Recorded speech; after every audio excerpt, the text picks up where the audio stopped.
Okay, hello and welcome to this week's episode of Becoming a Natural Pro Bodybuilder. We are on week 5 and I'm going to go through things that have changed between now and last week. Surprisingly, a few things actually have changed.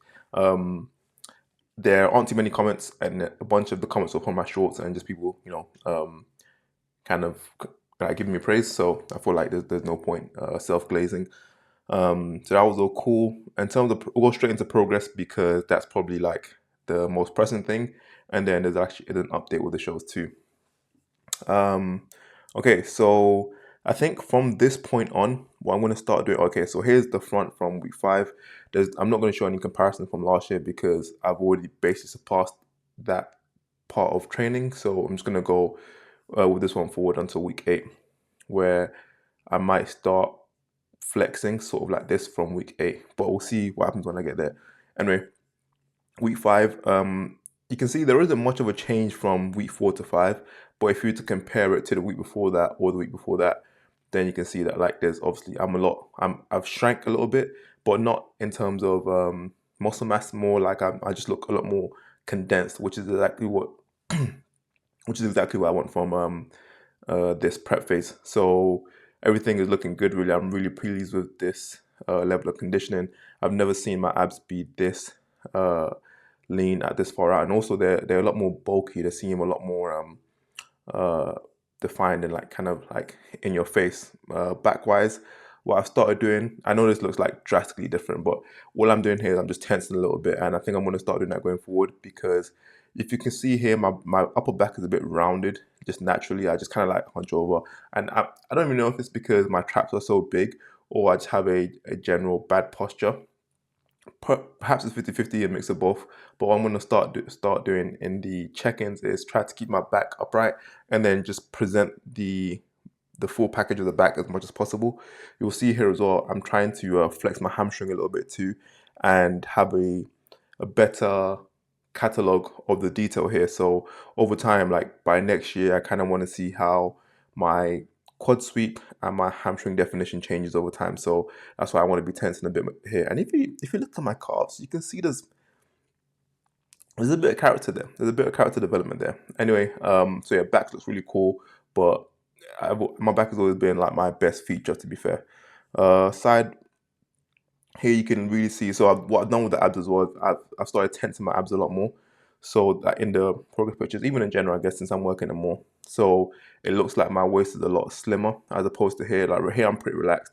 Here it's really tense, and you can see like my my ab looks really sucked into my stomach, and it kind of gives a better depiction of how I actually look when I'm engaged. I think I might start flexing my arms as well just to see what the difference is. Because this is basically new ground for me. I haven't ever been this lean this far out. I also haven't done this by myself, so I need to sort of record things appropriately so that next time around I know exactly what to do, what I've done in the past, and what I want to learn from. So I think I might start flexing my arms as well, and you'll see a lot more definition and detail in the tricep. Okay, that is it in terms of comparison, but overall, so right now, on average, I am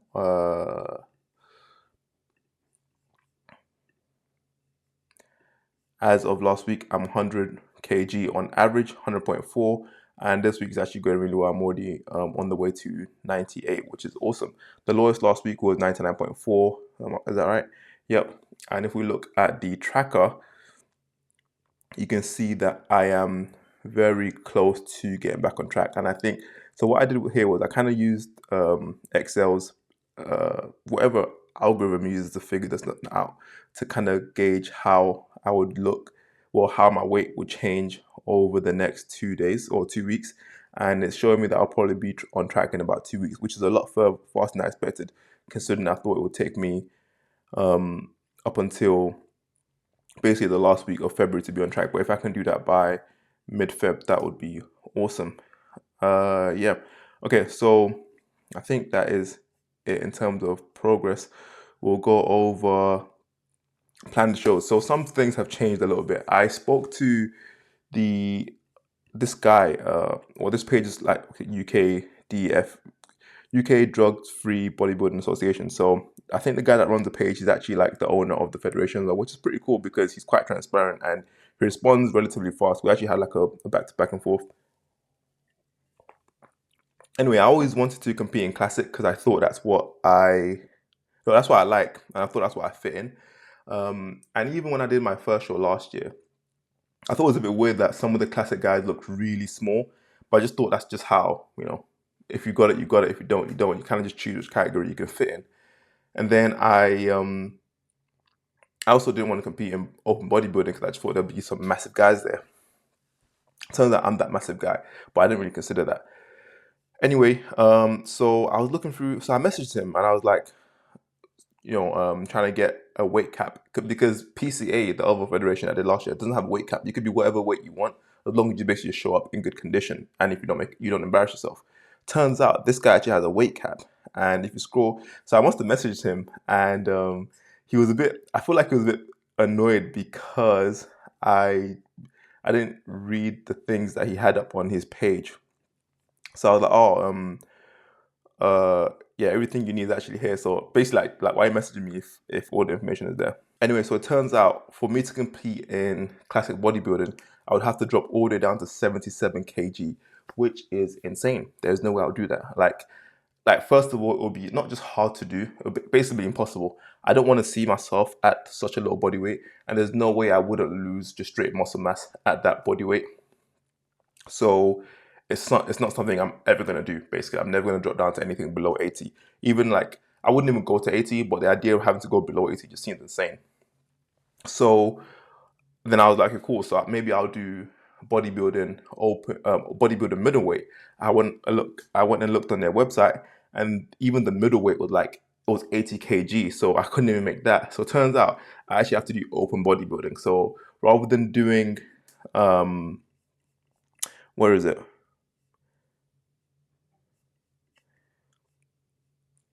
They actually don't have it here, but they have it on their website. So here's the situation. So I'd have to be my height is 175 centimeters. You minus 100 to get 75, and then you have to plus 2 kg, and that will tell you how much the weight cap is for the classic physique category.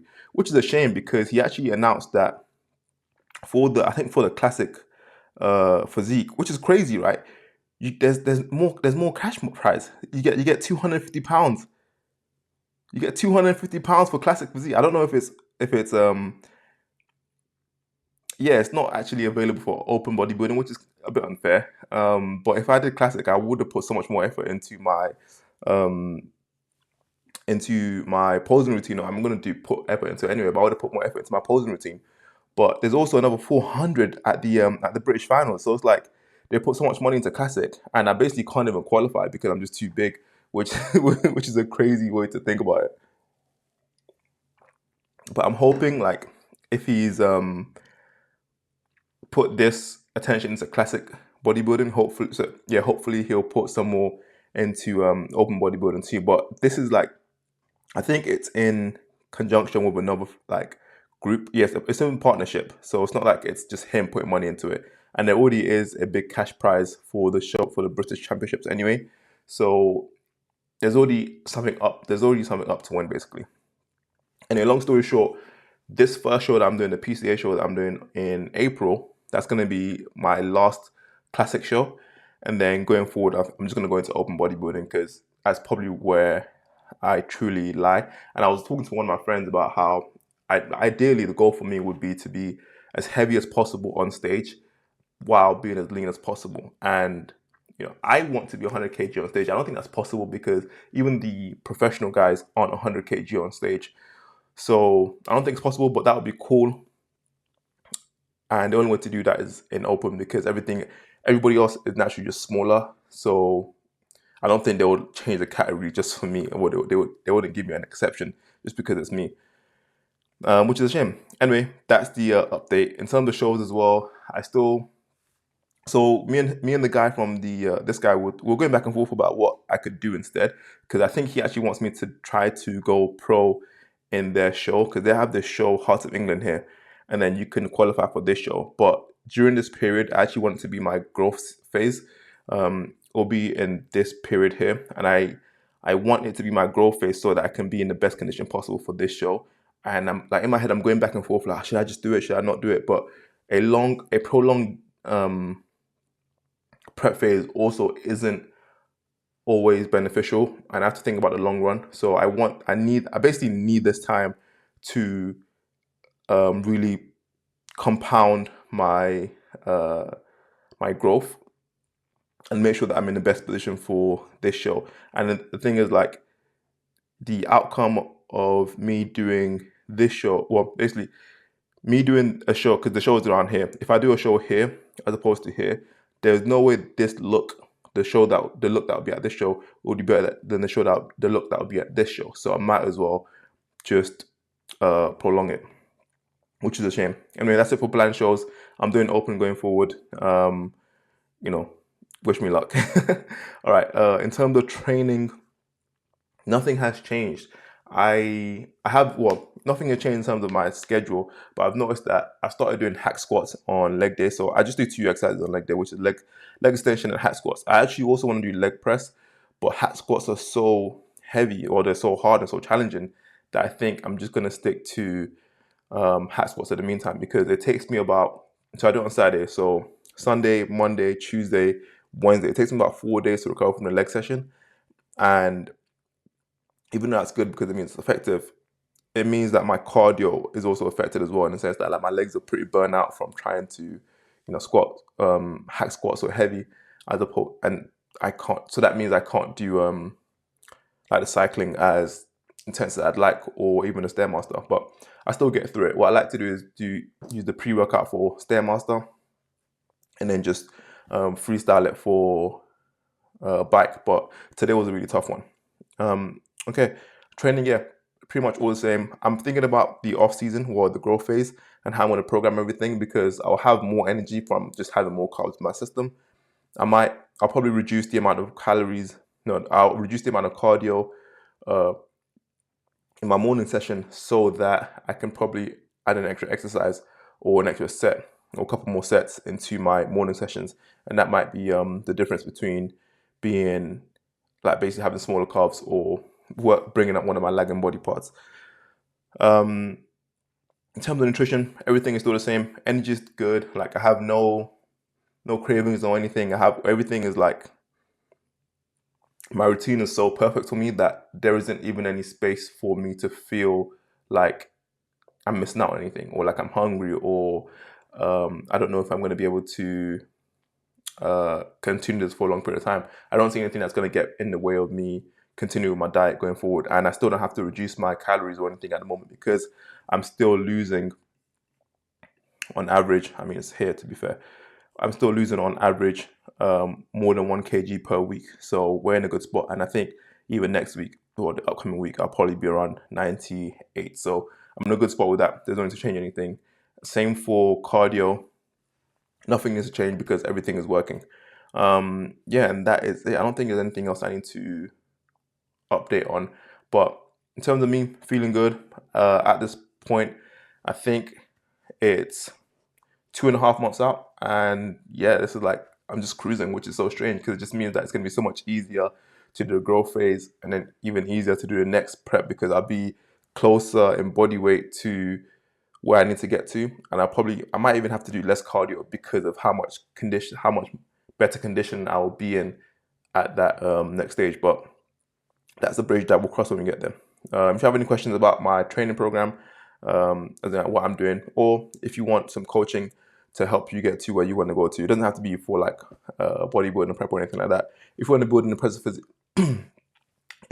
an impressive physique, just drop me a message, email me if it's somewhere on YouTube, and we can go from there.